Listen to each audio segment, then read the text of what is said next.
আর যার জন্য উত্তাল গোটা রাজ্য, গোটা দেশ, নিহত তরুণী চিকিৎসক তার বাবা পুলিশের তদন্তে গাফিলতি নিয়ে অভিযোগ করলেন, তথ্য প্রমাণ লোপাটের আশঙ্কা করছেন তিনি, তাও বললেন এবং সিবিআই এর প্রতি আশ্বাস দেখালেন। দেখুন, পরবর্তীকালে পুলিশের কিছু গাফিলতি আমাদের নজরে এসেছে, তার জন্য কি ধরনের গাফিলতি সেটা বলে বিচারাধীন বিষয় বারবার একই টোটাল ডিপার্টমেন্টকে আমরা দায়ী করছি। ভারতীয় দণ্ডবিধিতে তথ্য প্রমাণ লোপাট করা একটা অপরাধ।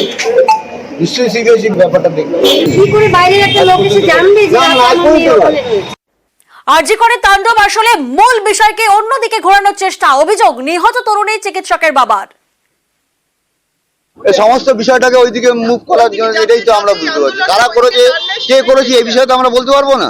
এত আমার মেয়ে এবং ছেলে রাস্তায় নেমেছিল, একটা মেয়ে এত দুর্বিষহ ভাবে সেদিন অস্বস্তি ভাবে ছিল, আমার দেখে অন্তত ভয় লাগছিল ও মেয়েটার আমার মেয়েটার মতন অবস্থা হবে না। আমার খুবই খারাপ লাগছিল। চিকিৎসক খুনের ঘটনায় প্রথম থেকেই গুরুত্ব দিচ্ছিলেন মুখ্যমন্ত্রী। সঠিক পথে তদন্তের জন্যই সিবিআইকে দায়িত্ব, মন্তব্য আরজি করে নিহত চিকিৎসকের বাবার।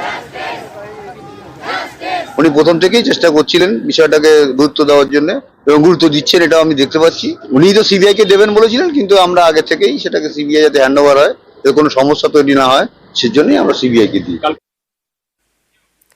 আরজি করের ঘটনার প্রতিবাদে অনেকেই পথে নেমেছে, তারা সকলেই ছেলে মেয়ের মতো। এই লড়াই সাহস বাড়িয়েছে, মন্তব্য আরজি করে নিহত চিকিৎসকের বাবার। जो रास्ते में जितना आदमी है वो मेरा लड़का लड़की समान है। हमको लगता है वो मेरा लड़का लड़की बन गया। अभी उसने मेरा हिम्मत बहुत बढ़ा दिया। हमको इसलिए लगता है कुछ ना कुछ मिलेगा हमको। सीबीआई निश्चयই কাজ করছে, দেখতে পাচ্ছি, এটাই বলতে পারি। রাস্তায় লক্ষ লক্ষ কোটি কোটি আমার ছেলে মেয়ে নিচে রাস্তায় নামছে, সবাই কিন্তু নির্দল, মানে কোনো পক্ষ থেকে নামছে না। যদি কোনো পক্ষের লোক হয় সেও কিন্তু খালি হাতে রাস্তায় নামছে প্রতিবাদ করার জন্য, নিজের বোন নিজের দিদি মনে করেই রাস্তায় নামছে। আরজি করে ধর্ষণ খুনের প্রতিবাদ আজ দেশ জুড়ে কর্মবিরতিতে আইএমএ। 24 ঘন্টা বন্ধ সব সরকারি বেসরকারি হাসপাতালে ওপিডি ওটি, শুধুই জরুরি পরিষেবায় ছাড়। গতকাল থেকে কর্মবিরতিতে রেসিডেন্ট ডাক্তাররাও।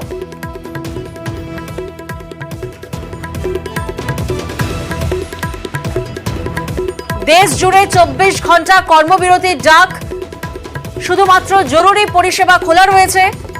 গতকাল থেকে কর্মবিরতিতে রেসিডেন্ট চিকিৎসকরাও।